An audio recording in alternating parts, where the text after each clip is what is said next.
Je suis donc Alain Maric, j'ai travaillé 12 ans chez Quicksilver. Je me suis occupé des combinaisons, des lunettes et puis après de l'horlogerie. Et c'est comme ça que j'ai découvert ce métier qui m'a passionné et que je me suis dit tiens, il y a un truc à faire en horlogerie, une nouvelle marque, un peu différente, élégante, raffinée, accessible.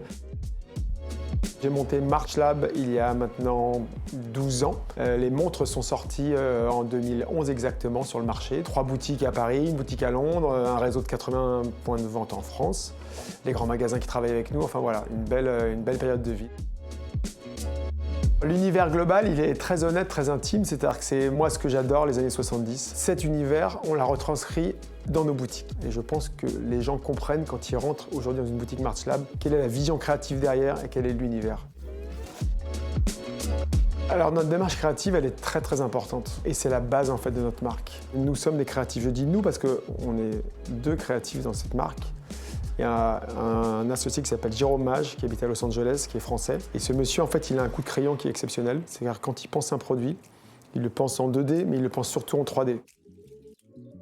Ma vision du luxe, elle est faite de simplicité, d'élégance, tout simplement. C'est-à-dire qu'on veut que nos montres soient reconnaissables, qu'elles soient différentes, mais qu'elles restent simples, élégantes.